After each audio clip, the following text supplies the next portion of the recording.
आप्यायन्तु ममाङ्गानि वाक्प्राणश्चक्षुः श्रोत्रमथो बलमिन्द्रियाणि च सर्वाणि सर्वं ब्रह्म उपनिषदं माहं ब्रह्म निराकुर्यां मा ब्रह्म निराकरोत् अनिराकरणमस्त्वनिराकरणं मे अस्तु तदात्मनि निरतेय उपनिषत्सु धर्मास्ते मयि सन्तु ते मयि सन्तु।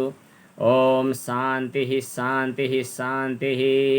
ओम भद्रं कर्णेभिः शृणुयाम देवा भद्रं पश्येमाक्षभिर्यजत्राः स्थिरैरङ्गैस्तुष्टुवांसस्तनूभिर्व्यसेम देवहितं यदायुः। स्वस्ति न इन्द्रो वृद्धस्रवाः स्वस्ति नः पूषा विश्ववेदाः स्वस्ति नस्तार्क्ष्यो अरिष्टनेमिः स्वस्ति नो बृहस्पतिर्दधातु। ओम शान्तिः शान्तिः शान्तिः। ओम नमो ब्रह्मादिभ्यो ब्रह्म विद्या संप्रदायकर्तृभ्यो वंश ऋषिभ्यो महद्भ्यो नमो गुरुभ्यः। सर्वोपप्लवरहितः प्रज्ञानघनः प्रत्यगर्थो ब्रह्मैवाहमस्मि ब्रह्मैवाहमस्मि। अज्ञानतिमिरान्धस्य ज्ञानाञ्जनशलाकया चक्षुरुन्मीलितं येन तस्मै श्रीगुरवे नमः। नारायणसमारम्भां शङ्कराचार्यमध्यमाम् अस्मदाचार्यपर्यन्तां वन्दे गुरुपरम्पराम्। गुरु परम्परालाई वन्दना। हजुरहरू सबै भित्र रहेको पूर्ण चैतन्य परमात्मालाई प्रणाम। आत्मबोध ब्रह्म विचार चलिरहेको छ। जगत विलक्षणम ब्रह्म हामीले हिजो 4-5वटै श्लोक पढ्यौँ। 5वटा 6वटा कति पढ्यौँ हैन। जगत विलक्षणम ब्रह्म ब्रह्मणोऽन्यन्न किञ्चन ब्रह्मान्यद भाति चेत मिथ्या यथा मरुमरीचिका। हामीले यो पनि हिजो चर्चा गर्यौँ। ब्रह्म भिन्न जगत छैन, ब्रह्मभन्दा भिन्न जगत छैन। यदि छ भने मिथ्या हो, देखिन्छ भने मिथ्या हो। जसरी बालुवा टल्किएको ठाउँमा पानी देखिनु।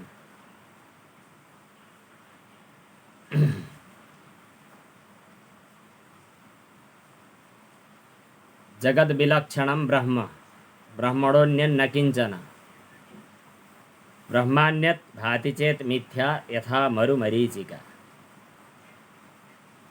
अब यहाँ दुईटा भाषा छन्। हामीले दुईटा अलग अलग कुरा नबुझ्दासम्म विरुद्ध जस्तो लाग्ने भाषाहरूको प्रयोग भएको छ।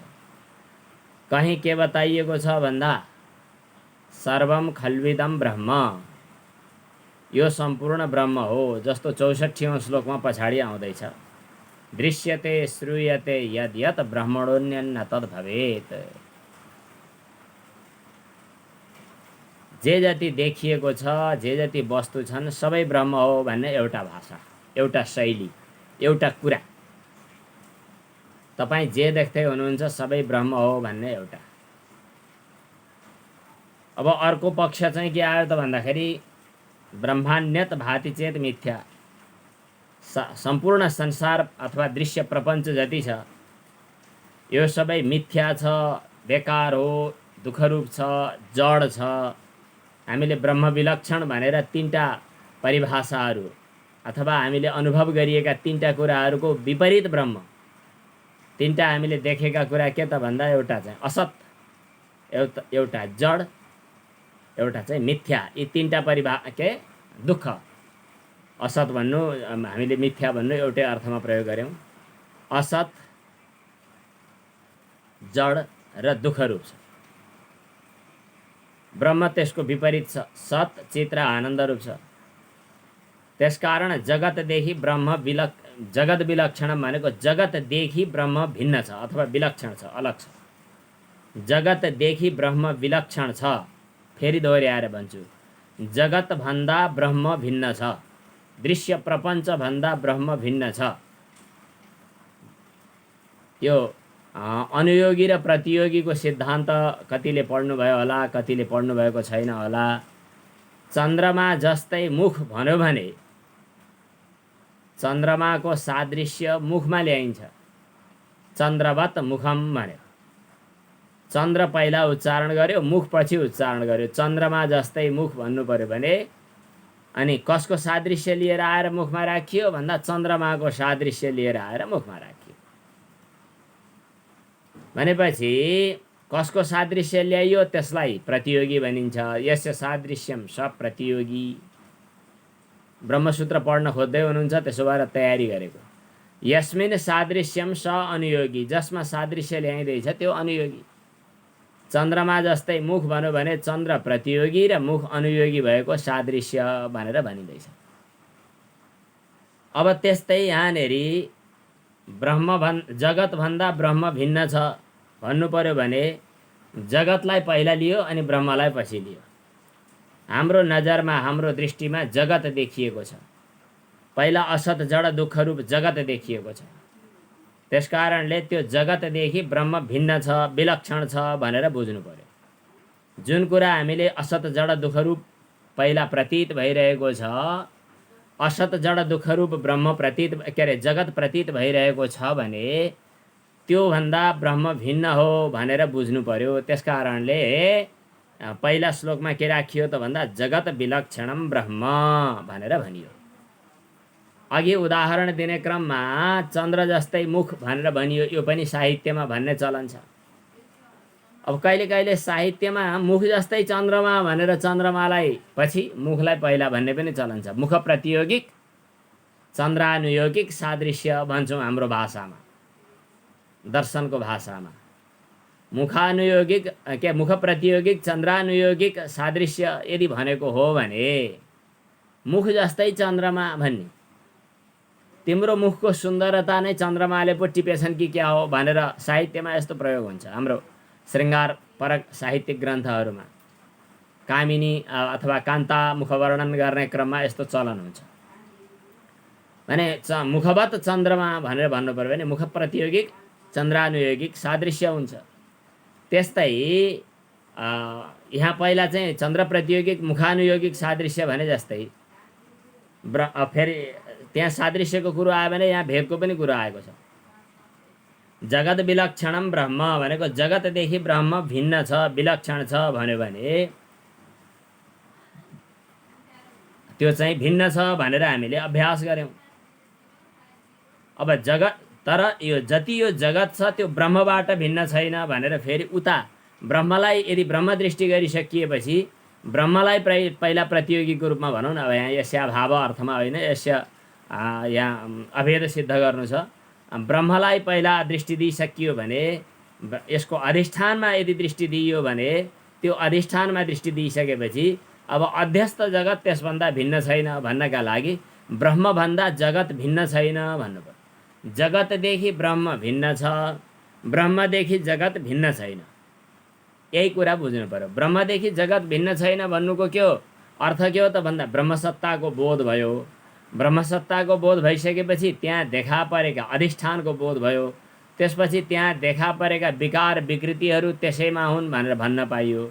जस्तै औँठीदेखि सुन भिन्न छ, सुनदेखि औँठी भिन्न छैन। अब यो उदाहरणले ठक्कै कुरो मिल्छ। औँठीको कुरा गर्यो भने औँठीको आकार यस्तो, प्रकार यस्तो, साइज यस्तो, अनि यो पुरानो डिजाइन नयाँ डिजाइन भनियो। सुन त त्यस्तो होइन। सुनमा पुरानो डिजाइन नयाँ डिजाइन भन्ने हुँदैन, ठुलो सानो आकार भन्ने हुँदैन।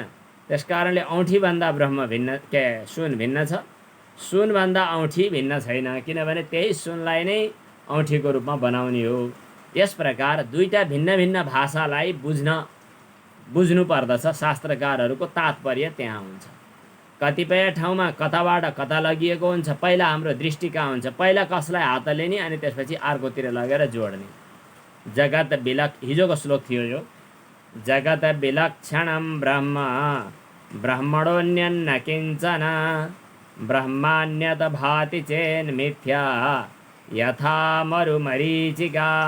यस प्रकारको हिजोको हाम्रो श्लोक आइरहेको थियो। मैले जगत विलक्षणं ब्रह्म ब्रह्मणोऽन्यन्न किञ्चन ब्रह्मान्यद् भाति चेन्मिथ्या यथा मरुमरीचिका। यो हिजोको श्लोक यहाँ मैले थोरै अभ्यास गराएँ। यसलाई वाचन गर्नुहुन्छ कि? जगद विलक्षणं ब्रह्म ब्रह्मणोऽन्यन्न किञ्चन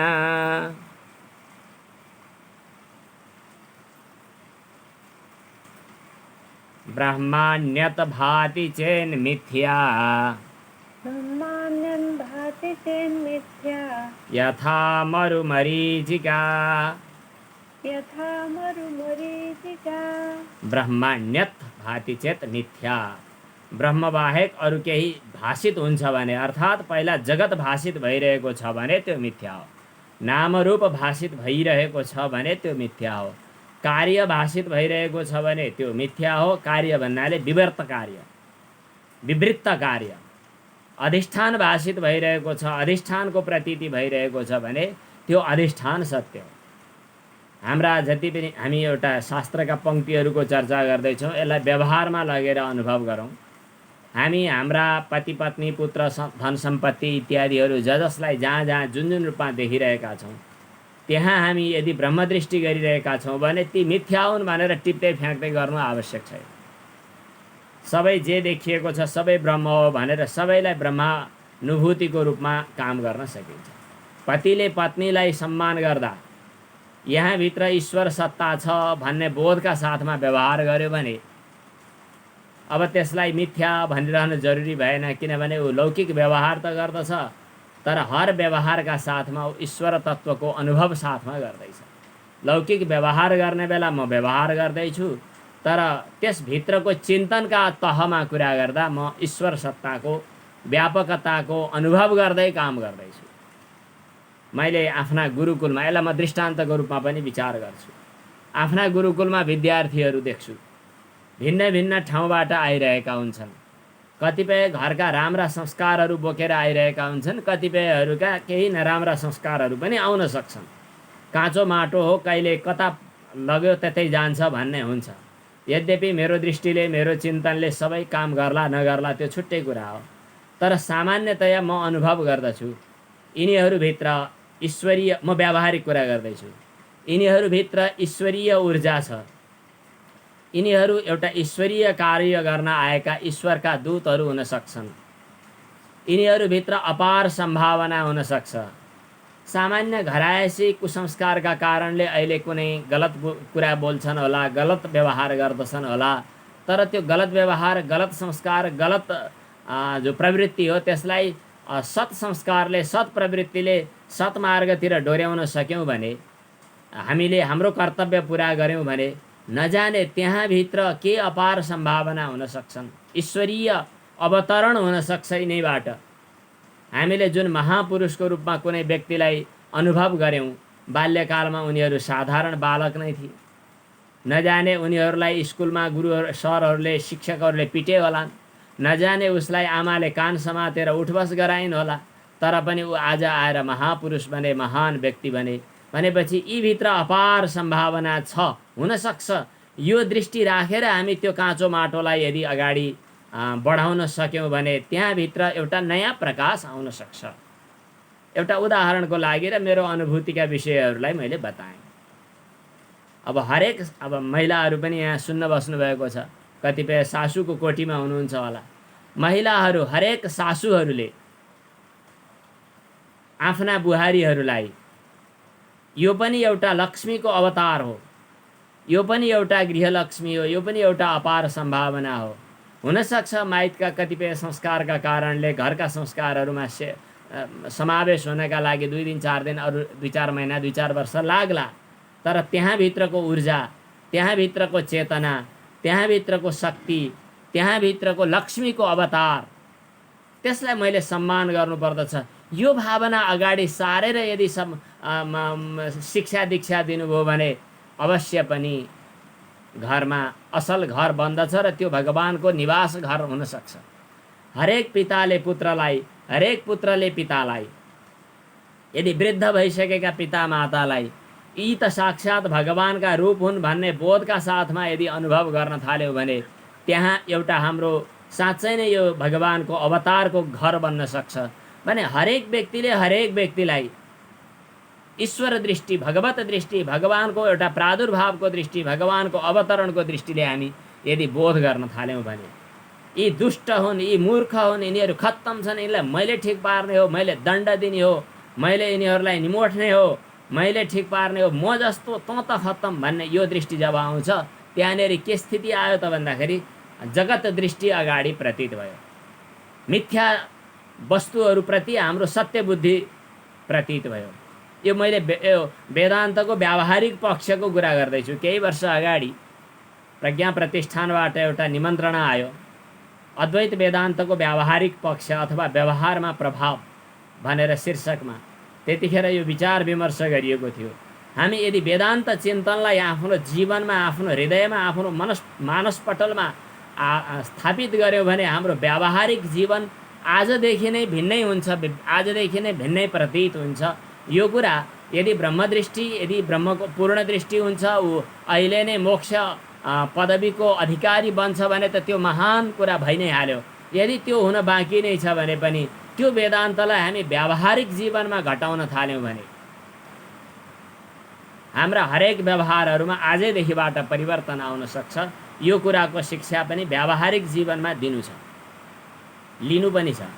जगत यो प्रसङ्गमै अगाडि जाउँ। अब यो श्लोकको हामीले अर्थ विचार गरिसक्यौँ। अब अर्को श्लोकमा जाउँ।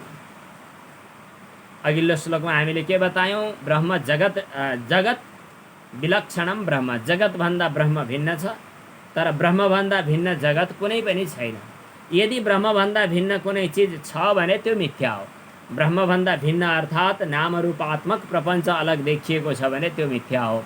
यो अघिल्लो श्लोकमा वर्णन गरियो। अबको श्लोकको अभ्यास गर्न सुरु गरौँ। दृश्यते श्रूयते यद् यत्,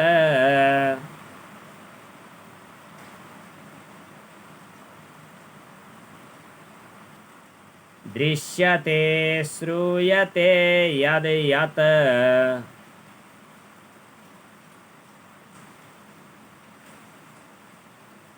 ब्रह्मणोऽन्यन्न तद्भवेत्।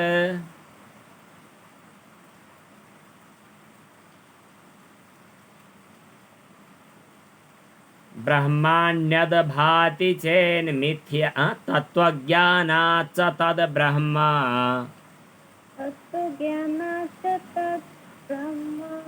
सच्चिदानन्दमद्वयम्।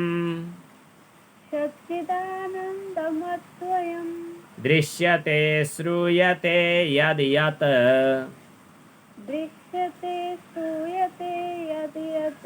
ब्रह्मणोऽन्यन्न तद्भवेत्।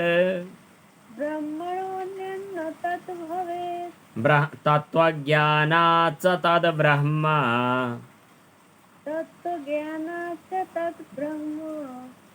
सच्चिदानन्दमद्वयम्।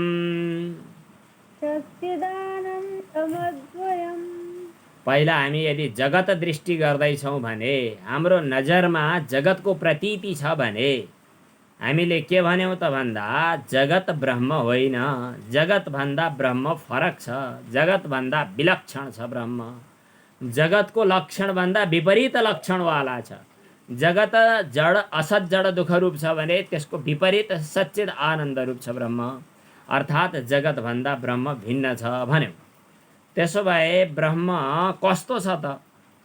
विचारको दृष्टिले हेर्दा ब्रह्म कस्तो छ त? यो कुराको अब जिज्ञासा आएको छ। अब त्यसका लागि यो श्लोकको अवतरण भइरहेको छ।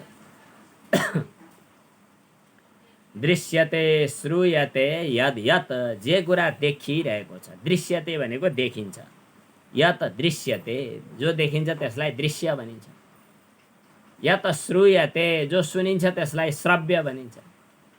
यत् दृश्यते यत् च श्रूयते, जुन देखिएको छ र जो सुनिएको छ।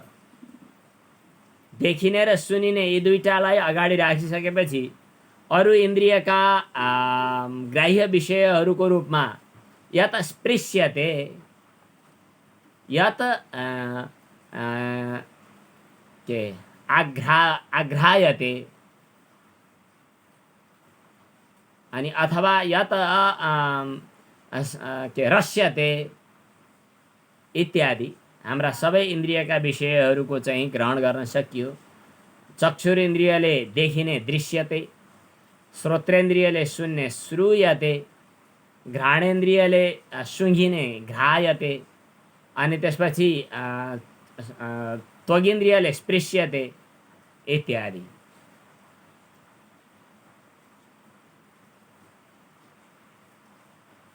श्रूयते, स्पृश्यते अनि दृश्यते, रस्यते अनि घ्रायते, यी सबै जो आग्रहण गरिन्छ यिनीहरू सबैभन्दा यसबाहेक अरू पनि या त बाह्य माने या त इन्द्रिय ग्राह्यत्वेन गृह्यते, इन्द्रियद्वारा ग्रहण गरिने भनेर ग्रहण गरिन्छ, अथवा मनद्वारा मन्यते, मनद्वारा मनन गरिन्छ।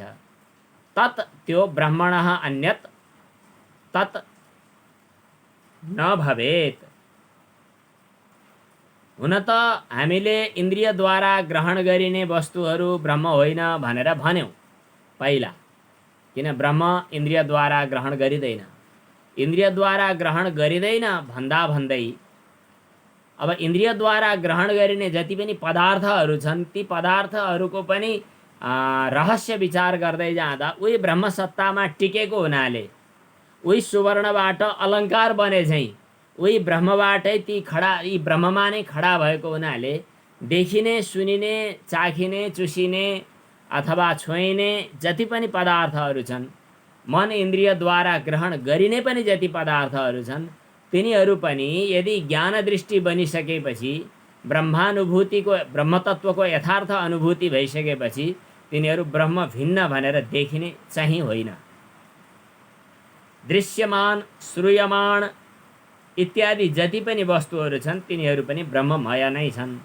त्यसकारण त्यो ब्रह्म कस्तो छ त भन्दा सच्चिदानन्दमद्वयम् सच्चित आनन्द। हुन त हामीले विनाशी पदार्थको रूपमा यदि वस्तुको अनुभव गरिरहेका छौँ भने त्यो देश सापेक्ष, वस्तु सापेक्ष, काल सापेक्ष, माने काल परिच्छिन्न, वस्तु परिच्छिन्न, देश परिच्छिन्नको रूपमा अनुभूयमान सीमित पदार्थहरू ब्रह्म हुन सक्दैन।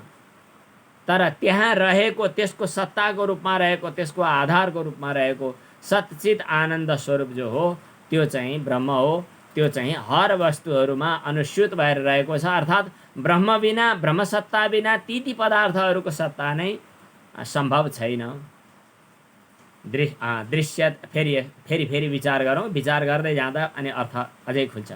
दृश्यते, फेरि वाचन, दृश्यते श्रूयते यद् यत्, दृश्यते श्रूयते यद् यत्, ब्रह्मणोऽन्यन्न तद् भवेत्, ब्रह्मणोऽन्यन्न तद् भवेत्, ब्रह्माण्यद् भाति चेन्मिथ्या। फरक पर्यो होइन, मैले अर्को पाठ पो आउँछ मलाई।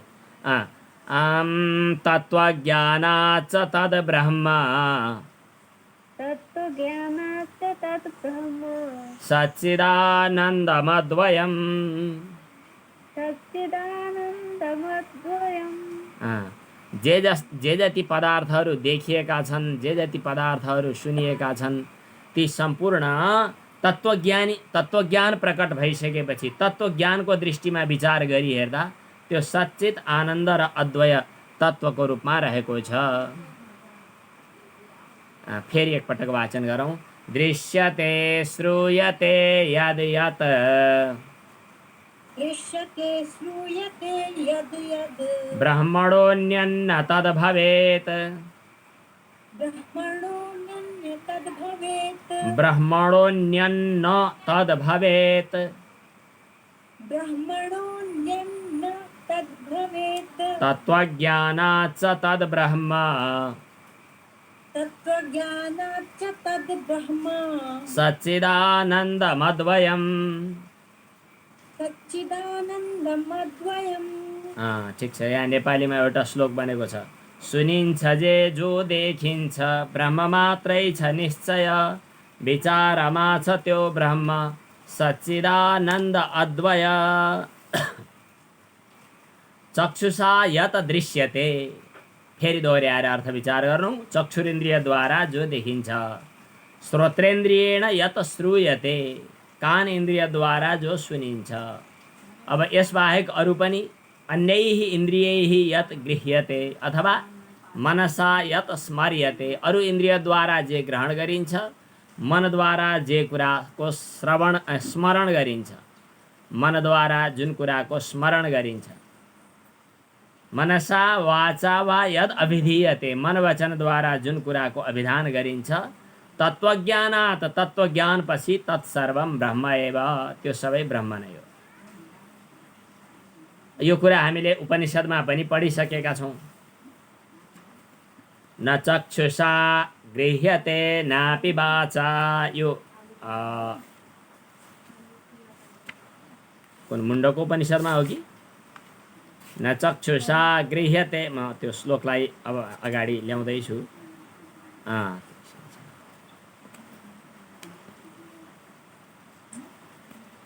न चक्षुषा मुण्डको उपनिषदको तृतीय मुण्डको 8औं मन्त्र रहेछ।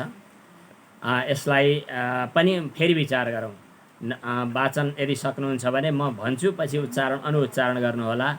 न चक्षुषा गृह्यते नापि वाचा,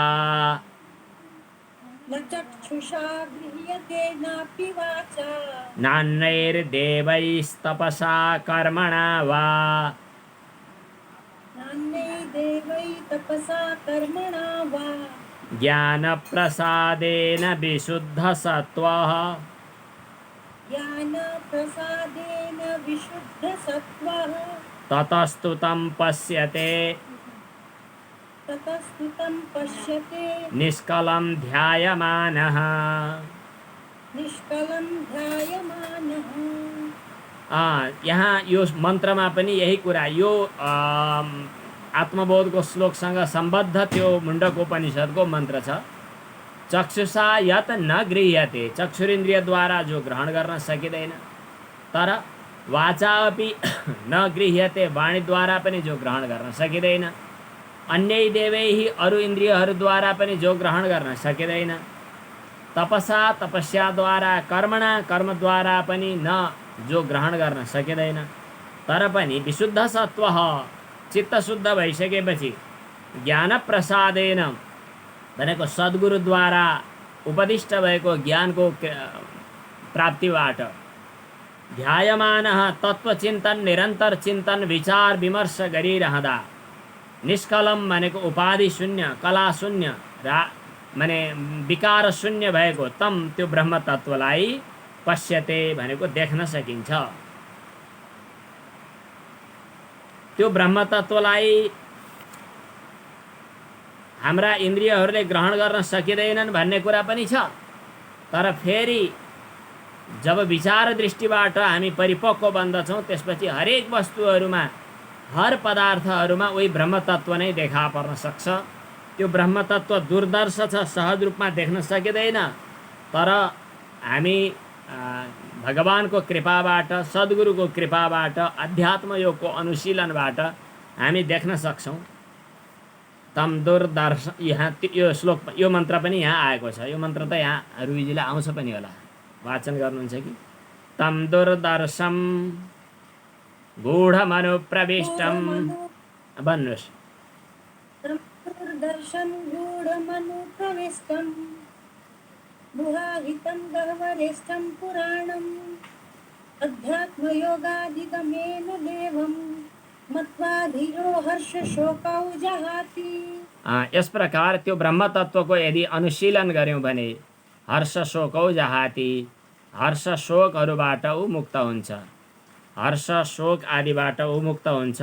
श्रवणायापि बहुवीर यो न लभ्य इत्यादि श्रुति मन्त्रहरूले यी कुराहरूको सङ्केत गरेका छन्। त हामीले अघि जुन मन्त्रको चर्चा गऱ्यौँ, न चक्षुषा गृह्यते नापि वाचा, जसलाई चक्षुरिन्द्रियले ग्रहण गर्न सक्दैन, वाचा भनेको वाणीले पनि ग्रहण गर्न सकिँदैन, तपसा तपस्याद्वारा पनि ग्रहण गर्न सकिँदैन, कर्मणा वा कर्मद्वारा पनि ग्रहण गर्न सकिँदैन, ज्ञानप्रसादेन विशुद्ध सत्त्वः ततस्तु तं निष्कलं ध्यायमानः। यहाँ तत्त्वज्ञानात् भने तत्त्वज्ञानात् भनेको त्यो तत्त्वज्ञानद्वारा। न कर्मणा न प्रजया धनेन त्यागे नैके अमृतत्वमानसु इत्यादि श्रुति मन्त्रहरू यहाँ अहिले देखा परिरहेका छन्।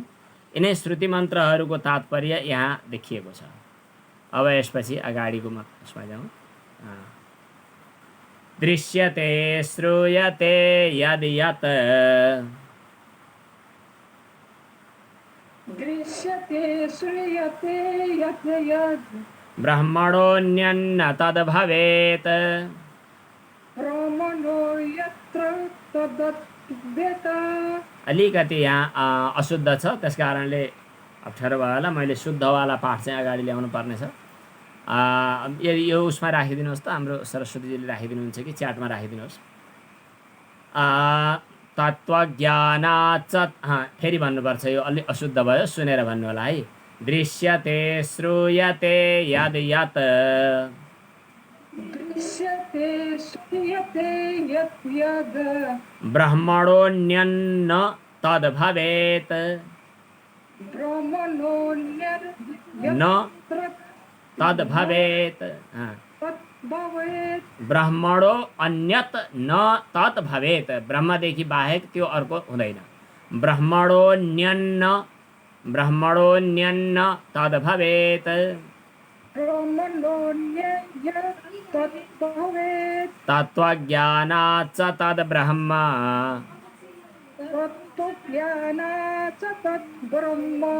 सच्चिदानन्दमद्वयम्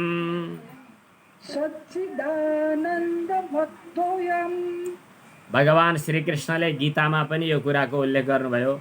नाहं वेदैर् न तपसा न ज्ञाने न दानेन न चेज्यया शक्य एवं विधो द्रष्टुम ज्ञातुम मत्कर्मकृत मत्परमः मद्भक्तः सङ्गवर्जितः निर्वैरः इत्यादि गीतामा पनि यो आएको छ। र अन्त्यमा भन्नुभएको छ भक्त्या अनन्यया शक्यः अहमेवं विधोर्जुनः ज्ञातुं द्रष्टुं च तत्त्वेन प्रवेष्टुं च परन्तप। अनन्य भक्तिद्वारा, समर्पणद्वारा, निष्ठा श्रद्धाद्वारा त्यो ब्रह्मतत्त्वलाई ग्रहण गर्न सकिन्छ, अर्थात् तत्त्वज्ञानको अधिकारी भइन्छ इत्यादि श्रुतिका अरू वचनहरूले पनि यसलाई प्रतिपादन गरिरहेका छन्। अब हामी अर्को श्लोकमा जान्छौँ। ब्रह्म सर्वत्र व्यापक छ, तर हामी किन देख्न सक्दैनौँ? त्यसो भए सबै वस्तुहरू ब्रह्मरूप हुन्, सबै वस्तुहरू ब्रह्मभन्दा भिन्न छैनन् भनेर हामी बतायौँ। ब्रह्मणः अन्यत न तद्भवेत्, ब्रह्मभन्दा भिन्न अरू पदार्थहरू छैनन् भनेर हामीले बतायौँ। तर पदार्थहरू, वस्तुहरू भिन्न अरू नै वस्तुको रूपमा किन देखिन्छन्? ब्रह्म किन देखिँदैन? हामीलाई त घटपटादि पदार्थहरू नै देखिरहेका छन् नजरमा। ब्रह्मदृष्टि हामीमा किन हुँदैन त भन्दा हाम्रो दृष्टिकोण बदल्नु छ, चक्षु बदल्नु छ, हाम्रो चस्मा बदल्नु छ, हाम्रो हेर्ने प्रवृत्ति बदल्नु छ। ज्ञान चक्षुले देख्न सकिन्छ, अज्ञान चक्षुले देख्न सकिँदैन। धृतराष्ट्रको आँखाले देख्न सक्दैन, सञ्जयको आँखाले देख्न सक्छ।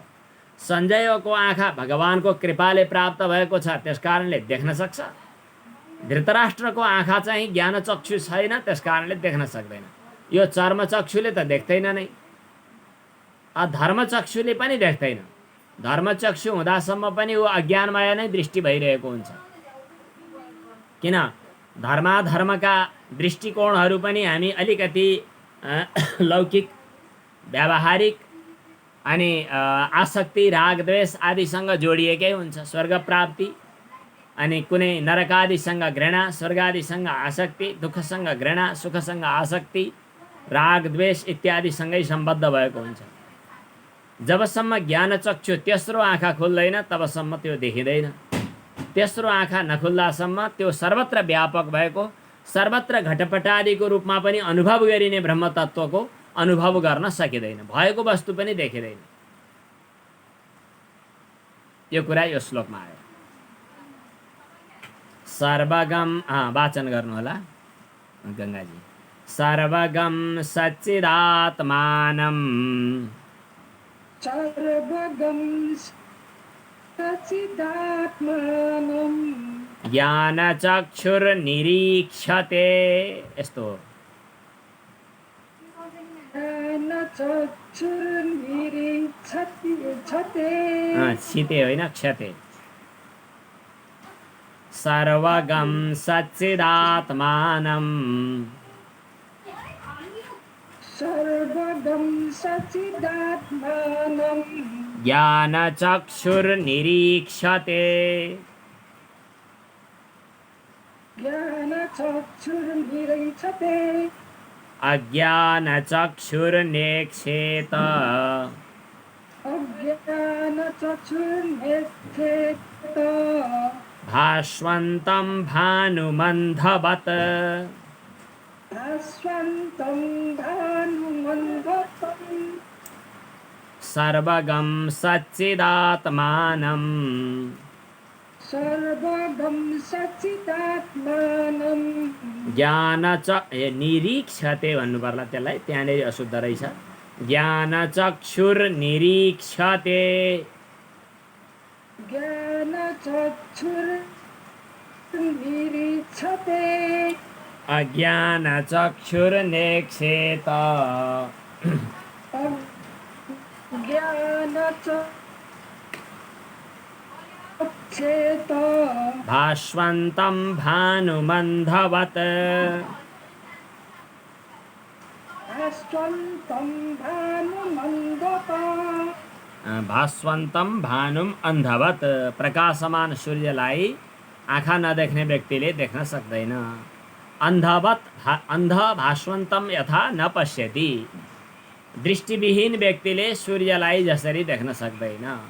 सूर्य त सबैतिर प्रकाश फैलाइरहेको छ, सर्वत्र प्रकाश फैलाइरहने, सबैले देखिने, सबैको नजरका एकमात्र आधार भएका सूर्यलाई जसको दृष्टि नै बनेको छैन भने त्यस्ताले कसरी देखोस्? ज्ञानचक्षु नबनेसम्म सर्वगम भनेको ज्ञानचक्षु हो। सर्वगम भनेको सर्वत्र व्यापक भएको, सच्चित आत्मानम सर्वत्र व्यापक भएको भनेको हर समयमा हजुर हामीले अनुभव गरिरहेको सच्चित आनन्दरूप आत्मालाई ज्ञानचक्षु भएको व्यक्तिले निरीक्षते देख्दछ। अज्ञानचक्षु भएको व्यक्तिले भानुम अन्धवत् भास्वन्तम आत्मानम अपि न इक्षते, प्रकाशमान भइरहेको आत्मालाई पनि जसरी अन्धले सूर्यलाई देख्न सक्दैन त्यसै गरी देख्न सकिँदैन। यसको तात्पर्य के भयो? सर्वत्र व्यापक ब्रह्मसत्तालाई अज्ञान दृष्टि रहँदासम्म, अर्थात् अज्ञानको पर्दा आँखामा रहँदासम्म, अज्ञानको मोतिया बिन्दु आँखामा रहँदासम्म सर्वत्र व्यापक ब्रह्मसत्ताको अनुभव हुँदैन। ज्ञानीहरूको दृष्टि जब ज्ञान दृष्टि खुल्दछ अनि बल्ल अनुभव हुन्छ। जसरी सबैतिर प्रकाशमान भइरहेको सूर्यलाई आँखा नदेख्ने अन्ध मानिसहरूले देख्दैनन्। अज्ञान चक्षुर आँखा हुने व्यक्तिले मात्रै देख्छन्। त्यस्तै अज्ञान मात्र दृष्टि भएका व्यक्तिले सर्वत्र प्रकाशमान भएको सधैँ हर समयमा अनुभव गरिने सच्चित आनन्द स्वरूप आत्मालाई पनि देख्दैनन्। ज्ञानचक्षु हुने व्यक्तिले मात्रै आत्मालाई देख्दछन्, अज्ञान चक्षु भएका व्यक्तिले आत्मालाई देख्दैनन्। अब त्यसो भए ज्ञानचक्षु कसरी खुल्ने, तेस्रो आँखा कसरी खोल्ने, यसै सम्बन्धमा हामी आजसम्म साधनामा लागिरहेका छौँ। र हामी सबैले सूर्यको बारेमा बहस गर्नुभन्दा आँखा खोल्नुतिर बढी ध्यान दिनु आवश्यक छ। खुलिसकेपछि त स्वतः देखिन्छ ऊ त्यहाँनेरि सूर्य छ भनेर भनिरहनु आवश्यकै छ। सर्वत्र झलझलाकार सबै वस्तुलाई प्रकाशित गरिने सूर्यलाई अनुभव गर्दा पुगेको छ। तर हाम्रो दायित्व, हाम्रो कर्तव्य भनेको चाहिँ दृष्टि खोल्नुसम्मको छ। दृष्टि खोल्नका लागि हाम्रा सुरुका खुड्किला भनेका साधना भए। त्यसै कुरालाई हामीले तत्त्वबोधको आरम्भमा कुरा गऱ्यौँ। अरू धर्मशास्त्र, अरू हाम्रा ग्रन्थहरू, हाम्रो संस्कार, हाम्रो संस्कृति, हाम्रा परम्परा, हाम्रा पुर्ख्यौली चिन्तन, हाम्रा पुर्ख्यौली ज्ञानधारा, बुढाबुढीहरूले, नजान्ने मान्छेहरूले, एकदम अज्ञानको बिचमा रुमल्लिएका जस्ता हाम्रा हजुरबा हजुरआमाहरूले पनि जुन कुरा परम्परागत रूपमा सिकाउँदै आउनुभएको थियो त्यो चाहिँ हाम्रो यो ज्ञानचक्षु खोल्ने साधन हो। त्यहाँसम्म पुग्न नसकेको हुनाले भले ज्ञानचक्षु पूर्ण रूपमा नखुलोस् तर पनि खोल्ने साधनको रूपमा विभिन्न कुराहरू संस्कृतिको रूपमा समेत हाम्रो समाजमा हाम्रो परम्परामा आएका छन्, किनभने हामी त्यो ऋषि परम्पराका सन्तति हौँ। उदाहरणको रूपमा हामी अगाडि रहेका धेरै टाढा कहाँ हो भएका सूर्यलाई बिहान उदाउने बित्तिकै नमस्कार गर्नुपर्दछ भनेर सिकाएको छ।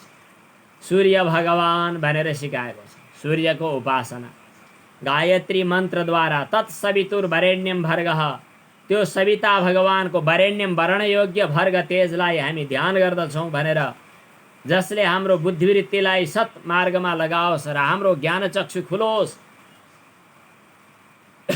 सुरेतसादः पुनराविश्य चष्टे हंसं गृध्राणं नृषदृङ्गिरामीम, हामी त्यो ब्रह्म तत्त्वको साक्षात्कार गर्न सकौँ भनेर हामी मन्त्र जपको अभ्यास सुरु गरेका हुन्छौँ। अनि गुरुलाई पिता मातालाई भगवानको रूपमा अनुभव गर्ने भनेर शिक्षा लिएका हुन्छौँ। बत्ती बालेर हरेक दिन घरमा बत्ती बाल्ने, कमसेकम धेरै पूजा नगरे पनि। हाम्रो एकजना साधिकाले अस्ति भेट हुँदा भन्नुभएको थियो, धेरै पूजा आजामा त मेरो दृष्टि नै बनेन, के गर्ने होला। मैले भने घरमा बत्ती त बाल्नुहुन्छ, घरमा बत्ती बाल्दाखेरि यही भनिन्छ त, यही त हो नि ज्ञान दृष्टिको प्रार्थना। दीपज्योतिः परब्रह्म, दीपज्योतिः सनातनः, यही दीपज्योति ब्रह्म हो, यही दीपज्योति सनातन तत्व हो। दीपो हरतु मे पापम संध्या दीप नमोस्तुते। अनि कर्म के अरे दीप नारायण, दीप ब्रह्म, दीपलाई पनि ब्रह्मको रूपमा पूजा गरिरहेको छ, दीपलाई पनि ब्रह्मको रूपमा अनुभव गरिरहेको छ। अब अर्कोतिर चाहिँ फेरि कलशमा जल राखेको छ, कलशमा जल राख्दाखेरि त्यहाँ पनि ब्रह्म दृष्टि गर्न हामीलाई मन्त्र सिकाइएको छ। किन पूजा गर्ने हो? पूजा गर्दा अलग अलग देवताको हामी कहिले पनि पूजा गरेका हुँदैनौँ। पूजा भावना समर्पण गर्ने एउटा आधार बनाएका हुन्छौँ। गणेशको पूजा गरे पनि, अब गणेश चतुर्थी आउँछ, गणेशको पूजा गरे पनि, ऋषि पञ्चमीमा सप्तर्षिको पूजा गर्छु भने पनि, अनि चाहिँ त्यो तीजका दिनमा शिवको पूजा गरे पनि, नवदुर्गामा देवीको पूजा गरे पनि, अरू छोडिदिउँ। कुकुर तिहारमा कुकुरको र काग तिहारमा कागको पूजा गरे पनि, गाई तिहारमा गाईको, नागपञ्चमीमा सर्पको पूजा गरे पनि, हरेक भित्र व्यापक ब्रह्मतत्वको अनुभव गर्ने आधार हामीलाई हाम्रो संस्कृतिले, हाम्रो परम्पराले बताइदिएको छ। अब त्यहाँनिर दृष्टि नखुल्दासम्म हामीले ती वस्तुहरू नै अगाडि सारेर सर्पको पूजा गर्दा सर्पै देखेर पूजा गर्दै गर्छौँ। अज्ञान दृष्टि, ज्ञान दृष्टि हुँदा सर्पभित्र पनि व्यापक उही ब्रह्मसत्ताको पूजा गरिरहेका हुन्छौँ। वृक्षभित्र व्यापक भएको ब्रह्मसत्ताको पूजा गरिरहेका हुन्छौँ। अब कार्तिक महिना लागेपछि तुलसीको पूजा गर्ने रे, तुलसी भनेको पनि ब्रह्मसत्ताको पूजा, पिपल भनेर ब्रह्मसत्ताको पूजा, दुबो भनेर ब्रह्मसत्ताको अनुभव, ब्रह्मसत्ताको पूजा। हर वस्तुहरूमा, हर पदार्थहरूमा हामी त्यो ब्रह्मसत्ताको अनुभव गर्ने प्रयास गरिरहेका हुन्छौँ। त्यो कसले गर्छ? ज्ञानचक्षुर्निरीक्षते, ज्ञानचक्षु भएका व्यक्तिले सर्वत्र व्यापक भएको सच्चित आनन्द स्वरूप आत्मालाई देख्छ। अज्ञानचक्षुर्नेक्षेत, अज्ञान दृष्टि भएका व्यक्तिले चाहिँ न इक्षेत, देख्दैन। भास्वन्तं भानुमन्धवत्, जसरी प्रकाशमान भइरहेको सूर्यलाई अन्धले देख्दैन। अब रह्यो कुरा दृष्टि कुन दिन खुल्ने? एकैचोटि खुल्यो कि खुलेन? दृष्टि खुले जस्तो पनि हुन्छ, तर फेरि त्यो अलि कहिलेकाहीँ अपरेसन गरेर आएपछि अलि दिनसम्म अलि धमिलै देखिन्छ। त्यस कारणले कालो चस्मा लगाउने हो कि आँखालाई सुरक्षित राख्ने हो कि पुरा नखुलुन्जेलसम्म पनि हामी त्यो शास्त्र वचनलाई आधार मानेर, गुरु वचनलाई आधार मानेर ब्रह्मानुभूतिको अभ्यास गर्ने। पूर्ण अनुभव आउन बाँकी छ भने पनि अभ्यास गर्ने। कहिले कहिले मनमा दृढ संस्कार बन्न सकेन भने यो डोरी सर्प होइन डोरी हो भन्ने थाहा पाए पनि, सुने पनि, बा सर्पै पो हो कि त, अलि क्लियर हुन बाँकी छ। झसक भइ नै रहन्छ। अलिकति हो भन्यो, अलि पूर्ण अनुभव हुन बाँकी छ। त्यो अधुरो अवस्थामा मधुरो दृष्टि हुन सक्छ।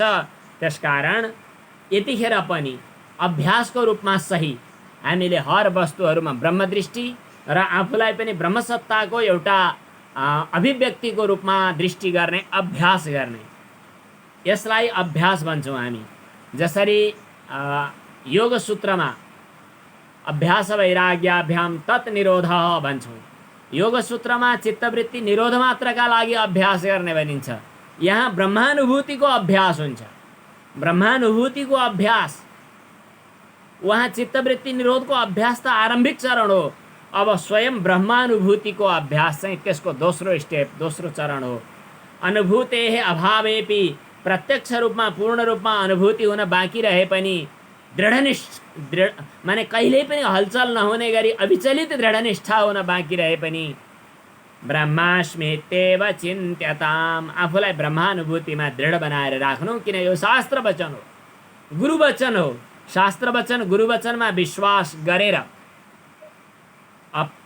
अभ्यासात् प्राप्यते ध्यानात्, अभ्यासबाटै नित्याप्तम ब्रह्म किं पुनः, अरू वस्तुहरू त अभ्यासबाट प्राप्त हुन्छन् भने यो ब्रह्म त स्वयं नित्य प्राप्त वस्तु नै हो। अप्राप्तको भ्रान्ति भएको छ। यहाँ त ब्रह्म प्राप्त गर्नुपर्ने अभ्यास गर्नु पनि छैन, अप्राप्त भ्रान्तिलाई निवृत्ति गर्नु मात्रै अभ्यास। नित्याप्तम ब्रह्म किं पुनः, टाढा भएको वस्तु पनि अभ्यासबाट प्राप्त हुन्छ। टाढा भएको, धेरै गहिरोमा भएको पानी पनि यथा खनन खनित्रेण, याज्ञवल्क्य शिक्षामा खन्तीले खनेको खने गर्यो भने धेरै टाढा भएको तल जमिन मुनि 20 फिट 25 फिट होइन, हाम्रो आश्रममा गुरुकुलमा चाहिँ 120 फिट तल गहिरो, 120 फिट तल गहिरो भएको पानी पनि डिप बोरिङ गरेपछि पानी बाहिर निकाल्न सकियो। त्यो अभ्यास हो। टाढा भएको वस्तु पनि अभ्यासबाट पुरा हुन सक्छ। नारायणगढ मुगलिन सडक खण्डमा माथिबाट एउटा निकै ठुलो लगभग 4-5 वटा घर बराबरको, माने 4-5 तले घर बराबरको ढुङ्गो आएर खस्यो। त्यसलाई कति दिन लगाएर डोजरहरूले ठोकेर फुटाएर भत्काएर फ्याँके। अभ्यास हो त्यो। अञ्जनस्य क्षयं दृष्ट्वा, गाजलको भाँडामा गाजल हुन्छ, त्यसलाई आज अलिकति झिकेर लगायो, घटिएको हुँदैन। भोलि अलिकति झिकेर लगायो, पर्सि अलिकति झिकेर लगायो, लगभग अलिक लामो समय लगाउँदै लगाउँदै गइसकेपछि त्यो गाजलको भाँडो सकिन्छ। त्यत्रो भाँडो आँखामा दलेको त एकै दिन त होइन नि, तर अभ्यासबाट त्यो पनि सकियो। अञ्जनस्य क्षयं दृष्ट्वा वल्मीकस्य च सञ्चयम्, त्यो धमिराले माटो थुप्र्याउँछ। बिचरा धमिरो यत्रो सानो किरा, त्यसले त्यत्रो अग्लो धमिराको त्यत्रो पुरै रुख, यो सालको रुख, ठुलै सुकेको रुखमा माथिसम्म माटोको पुरै चाङ लागेको हुन्छ। दिनदिनै थोरै अभ्यास गर्दा गर्दै अञ्जनस्य क्षयं दृष्ट्वा वल्मीकस्य च सञ्चयम्, के सञ्चयम्। अनि हामीले पहाड घरतिर जाँदा देख्थ्यौँ यो ढुङ्गाको धारा हुन्थ्यो, ढुङ्गे धारा। कति पुस्ता पहिलेका हाम्रा हजुरबा हजुरआमाहरूले राख्नुभयो होला। ढुङ्गे धारा मुनि ढुङ्गाको छप्पनी भन्थ्यौँ हामी, बिछाएको छ। त्यो ढुङ्गे धाराको पानी त्यो ढुङ्गामाथि पर्दा धेरै वर्षौँ पर्दा त्यो ढुङ्गामा पनि पानी प्वाल परिसकेको छ। पानीको धाराको प्रवाहले प्वाल परेको छ। अभ्यासको लागि यी उदाहरणहरू दिइन्छ। त्यो अभ्यासद्वारा ब्रह्मानुभूति दृढ हुन्छ। तर त्यो अभ्यास कसरी, के हो अभ्यास भनेको, यो कुरा अन्यत्र शास्त्रमा बताइयो। तच्चिन्तनम तत्कथनम अन्योन्यम तत्प्रबोधनम। यो त श्लोक लेख्न पनि सक्नुहुन्छ अथवा कहीँ टिप्नु होला, खोजी गर्नु होला। तच्चिन्तनम तत्कथनम, एक आपसमा संवाद गर्दा पनि ब्रह्मानुभूतिका सम्बन्धमा कुरा गर्ने अनि चिन्तन गर्ने। अन्योन्यम तत् प्रबोधनम, एक आपसमा याद दिलाउने। मेसेन्जर कुराकानी गर्ने प्रचलन छ अचेल। पहिले चाहिँ भेट हुँदाखेरि कुरा गर्ने, दिदीबहिनीहरूका दाजुभाइका बिचमा, साथीभाइका बिचमा कुरा गर्दा गन्थन अरू अनावश्यक राजनीति वा अनावश्यक कमाइका कुराहरू गर्ने प्रचलन छँदैछ। त्यो पनि भलाकुसारी सन्चो बिसन्चो गरौँ। त्यसपछि सत्सङ्गमा उठेका कुराहरूको बिचमा कुरा उठाइहालौँ। अचेल त म सत्सङ्गमा लागेपछि बहुत आनन्द आउँछ। हिजो बेलुकी जो कुरा उठेको थियो नि, आज बिहान प्रवचनमा जे कुरा आएको थियो नि, मलाई यो कुरा घत पर्यो। तर अस्तिको कुरा मैले अलि बुझ्न सकिनँ। होइन, अस्तिको कुरा यो हो नि, एक आपसमा संवाद गरेर त्यसलाई दोहोऱ्याउने, आवृत्ति गर्ने। तच्चिन्तनं तत्कथनं अन्योन्यं तद प्रबोधनम, एक आपसमा बोधन गर्ने। एतद एकपरत्वं च ब्रह्माभ्यासम विदुर्बुधा, एकाग्रतापूर्वक त्यही ब्रह्मतत्वको चिन्तन विचार गरिरहनुलाई ब्रह्माभ्यास भनिन्छ। व्यावहारिक जीवनमा व्यवहार गर्ने, तर म कहिलेकाहीँ विचार गर्दछु यो भगवान, प्रकृतिले अथवा भगवानको सृष्टिमा मान्छेलाई नचाहिएको कुरा सोचिरहने किन बनायो होला? यदि अनावश्यक कुराको चिन्ता नगर्ने यदि बनाइदिएको भए सायद यो ईश्वरको फुलबारी अर्कै थोक पो बन्थ्यो होला कि। मानिसहरूले नचाहिएको कुराको कमाइ गर्न, नचाहिएको कुराको खुराफाती गर्न, अहिले राजनीतिको पाना पल्टाएर हेऱ्यो भने, समाचार सुन्यो भने अनावश्यक कुराको चिन्तन र चिन्तामा किन समय खर्चिए होलान् भने जस्तो पनि लाग्छ। त यही ब्रह्माभ्यासद्वारा अनावश्यक कुरामा मनोवृत्तिको विनियोजन नगरिकन ब्रह्माभ्यासद्वारा यदि नित्य निरन्तर यो चिन्तन गर्यो भने ज्ञान दृष्टि अवश्य खुल्छ। र ज्ञान दृष्टि खुल्नका लागि धेरै टाढा जानु नपर्ने भएको हुनाले, ब्रह्म साक्षात्कारका लागि धेरै टाढा जानु नपर्ने भएको हुनाले त्यति कठिन पनि छैन। शतपत्र भेदन न्याय, एकदमै छोटो, एकदमै छिटै, चुड्की भरमा ब्रह्मानुभूति तत्काल हुन सक्छ यदि कुसंस्कारले, दुर्वासनाले चित्तलाई विचलित र धुमिल बनाएको छैन भने। यो कुरा यो श्लोकमा हामीले पढ्दैछौँ। सर्वगम सच्चिदात्मानं, वाचन गर्नुहोस्। सर्वगं सच्चिदात्मानं ज्ञानचक्षुर्निरीक्ष्यते, ज्ञानचक्षुर्निरीक्षते, अज्ञानचक्षुर्नेक्षेत, अज्ञानचक्षुर्नेक्षेत, भास्वन्तं भानुमन्धवत्, भास्वन्तं भानुमन्धवत्। भास्वन्तम भनेको भासमान, प्रकाशमान, चमकदार, चम्किरहेका भानुम सूर्यलाई अन्धवत, अन्ध व्यक्तिले नदेखे जस्तै। ओम।